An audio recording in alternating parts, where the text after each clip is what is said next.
Assalamualaikum warahmatullahi wabarakatuh. We are from second group. We'll be explain about theory of language learning. Okay, the content of theory of language learning, there are three. The first is behaviorism, the second is mentalism, and the last is interactionism. Okay, first of all, I would like to introduce our members group. The first is me as the first speaker, Nurmolda Ifkarina. Will be explain about behaviorism. The second speaker is Lutfiria Soliha. Will be explain about mentalism, and the last is Iswatun Hasana. It will be explained about interactionism. Okay, next is this is my turn, behaviorism. What is behaviorism? Behaviorism is a theory of stimulus response psychology, or behaviorism focuses on stimulus, response, and reinforcement. There are two kinds of reinforcement. The first is positive reinforcement is reward, and negative reinforcement is punishment. Okay, the background of behaviorist theory. The founder of behaviorist theory is J.B. Watson. J.B. Watson is an American psychology, and his theory was advanced in America.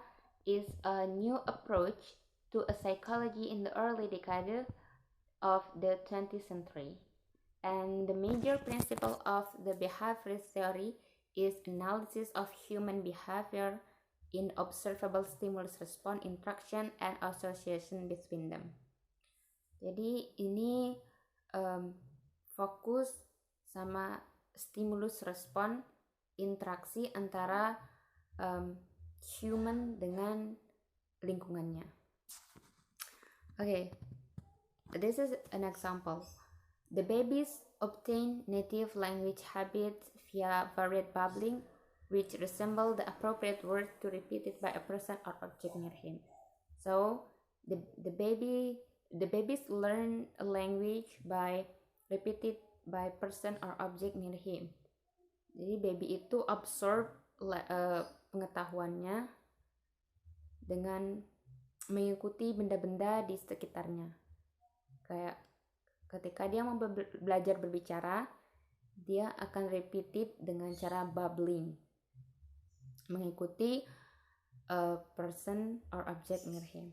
Okay, this is example. I'll give you another example. Okay, this is another example.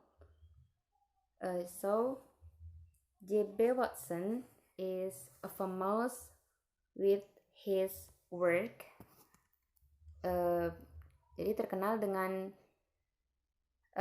J.B. Watson terkenal dengan take any child and turn him into anyone he wanted just by changing the child environment, like a musician, a lawyer, doctor, even a thief or beggar. Jadi J.B. Watson itu terkenal dengan kayak teorinya bahwa bayi itu akan menjadi apa menurut dengan environmentnya. Kayak bayi itu ditaruh di lingkungan yang tempat musisi, dia bakal jadi musisi, atau di tempat dokter dia bakal jadi dokter.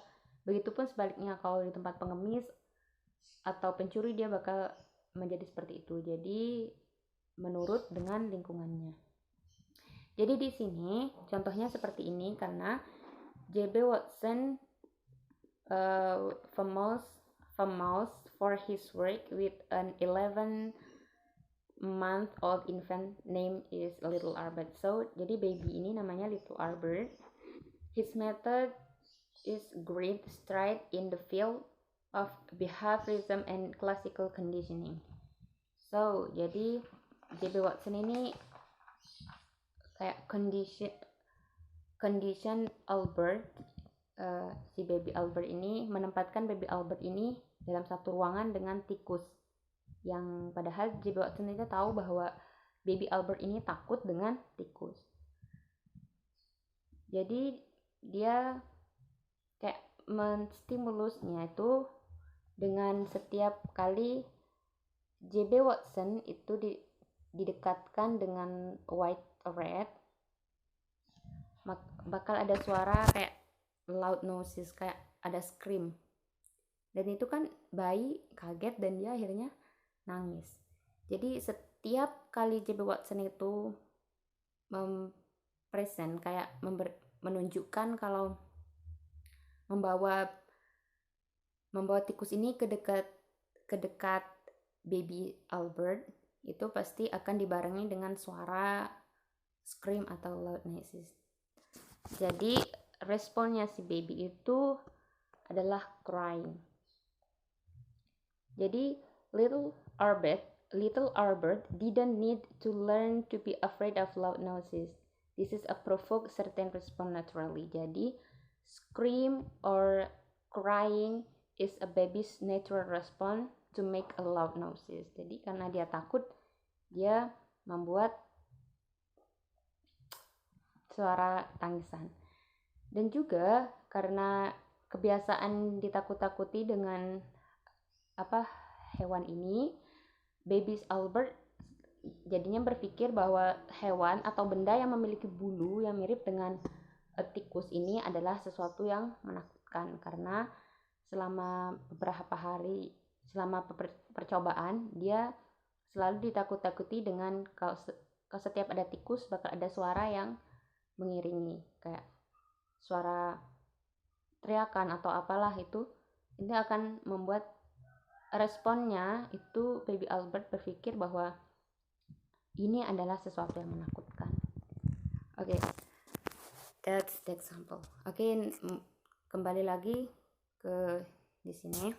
Example-nya udah. Sekarang ke basic tenet of behaviorism theory. Behaviorism theory dwells on spoken language. Primary and medium of language is oral. We learn to speak before we learn to read and write. Ini benar. Karena kita pertama mendengar, kemudian belajar berbicara, learn to read and write itu belakangan. Terus behaviorism theory is the habit formation theory of teaching and learning.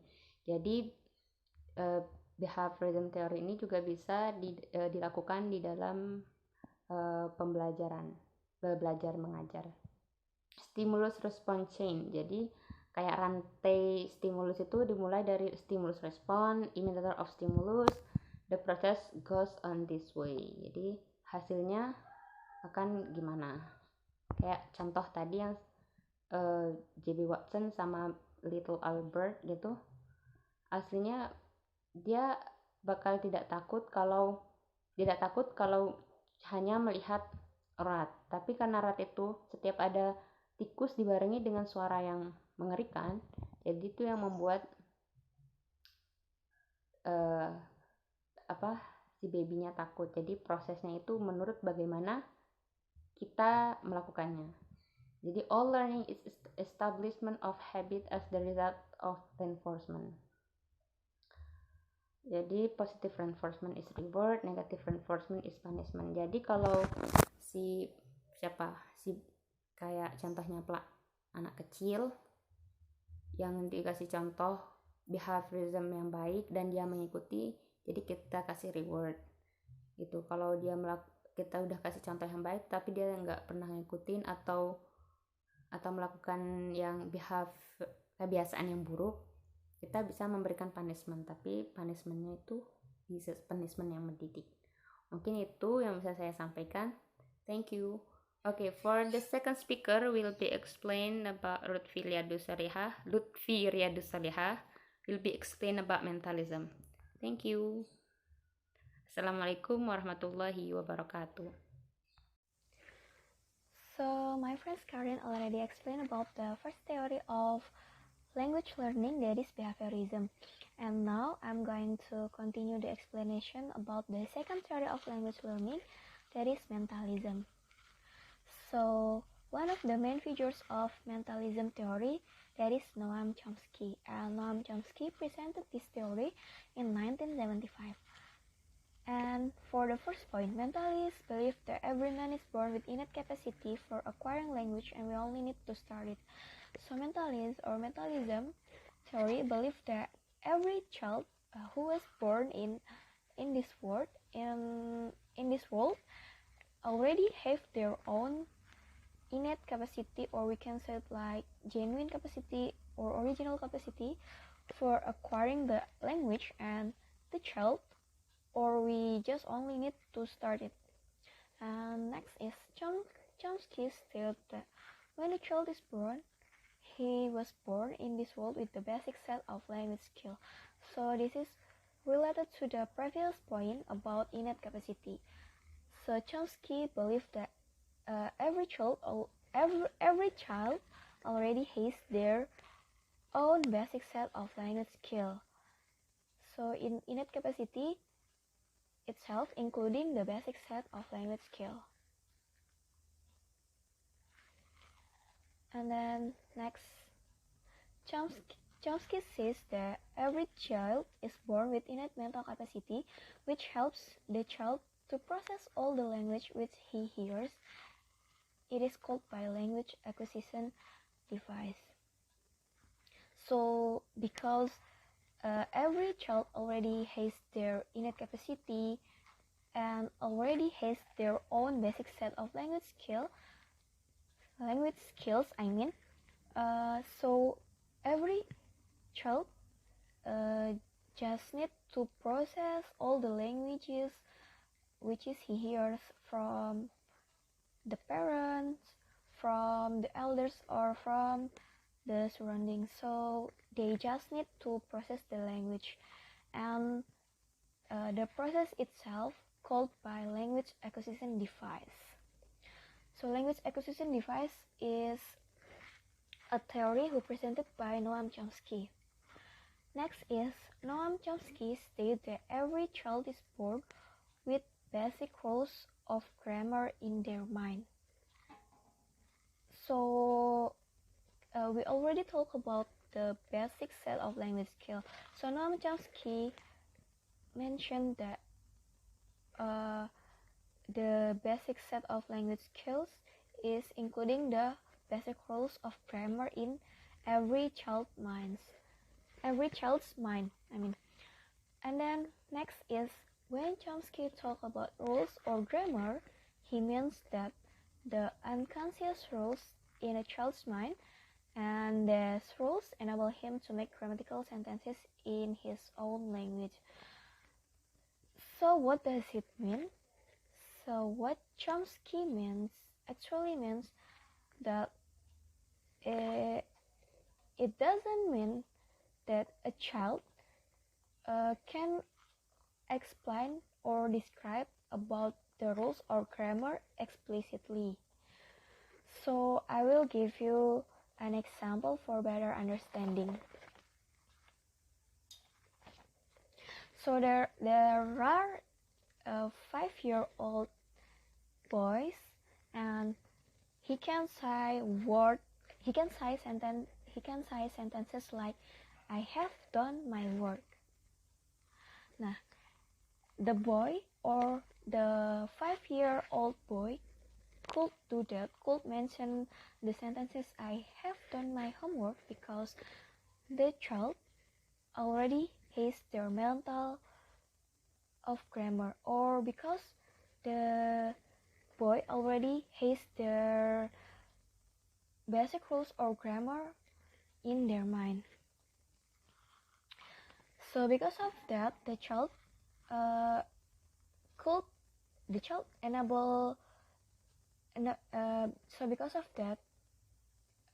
enables the boy to correct or to mention or to produce present perfect structures, and also to use such sentences in certain situation or right situation. But the child is unable or cannot define or describe or explain about what is present perfect itself, or what is the formation of present perfect itself. So like that.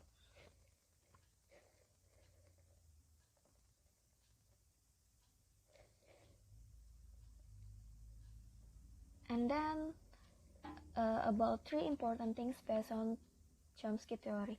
So this is like the summary about what I have been explained before. So for the first, every child has the basic set of language skills like I have been mentioned before. And then for the second, all languages follow the same structure. So Chomsky has said that all languages contain similar elements. All languages contain similar elements. For example, in globally speaking, language usually breaks down into similar structure or category of words. Usually the category such as nouns, verb, and then adjective like we already know. And then for the last is the rules of grammar means the unconscious rules in a child's mind, and these rules enable him to make grammatical sentences in his own language like I've been explained in the previous point. So Noam Chomsky is the first person who believed that human brain is pre-wired with some basic rules of language or some basic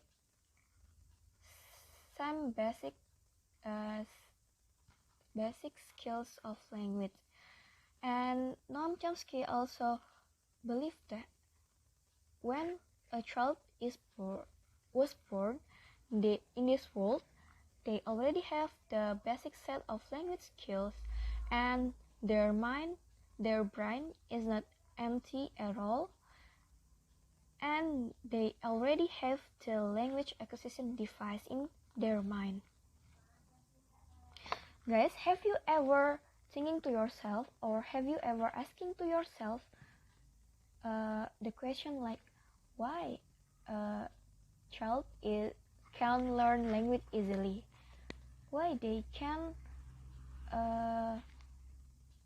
acquiring or learning language easily? So based on Noam Chomsky, or based on mentalism theory, that is because every child already have their own basic set of language skills in their mind, like basic rules of grammars and then etc.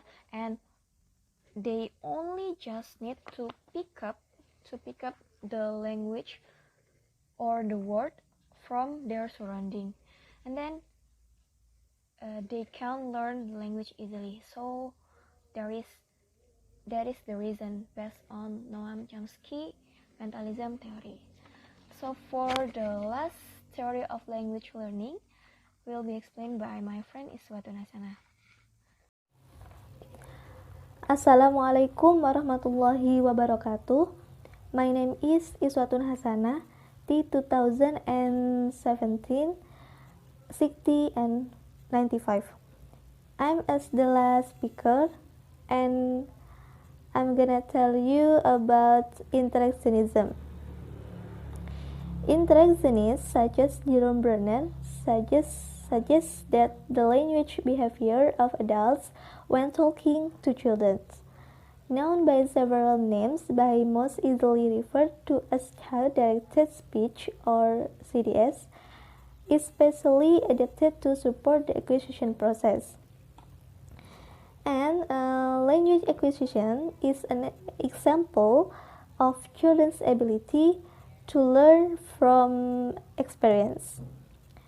What children need to know is essentially available in the language they are exposed to.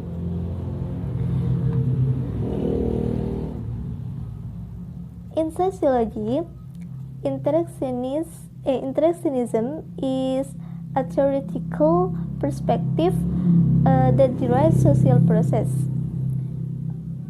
such as conflict, cooperation, identity formation from human interaction. Jadi interactionism itu merupakan suatu teori yang memiliki proses komunikasi. Artinya terjadi suatu komunikasi antara sesama manusia. Paper 1998 also claims that in LEA, the social interaction and the environment are the most determining factors. She also sees parents as being crucial in the process where their interaction with children shapes the learning process to which the children themselves are active participants. So parents have an important role when interacting with their children in the learning process. Ketika orang tua berkomunikasi dengan anak-anak, maka anak-anak itu akan memperoleh bahasa dengan cara dia melihat orang tua atau melihat orang dewasa berbicara, kemudian menirukannya gitu. Jadi pemrolehan bahasa anak itu dapat terjadi ketika mereka melihat orang tua mereka atau orang dewasa di sekeliling mereka, kemudian menirukannya.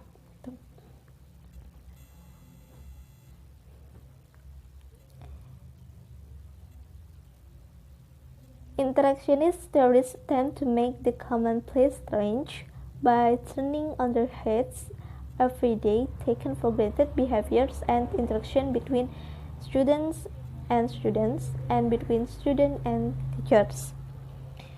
Is the relation of school and society tends to focus on the language and symbol that help us give meaning to the experiences in our lives. Jadi ini difokus terhadap bahasa dan simbol itu karena simbol itu merupakan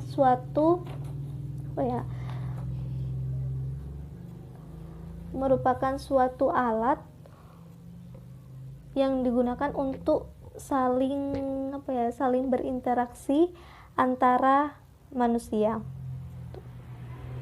sesama manusia. Karena dengan simbol kita bisa mengerti makna dari bahasa tersebut. As we interact with the world, we change the way we behave. An interaction mainly on face-to-face experiences, but now we can include texting and messaging like WhatsApp, direct message, and etc. People behave based on what they believe and not just on what is objectively true. I think that's all from me. And also from second group. Thank you very much for your nice attention. And last I say, wassalamualaikum warahmatullahi wabarakatuh.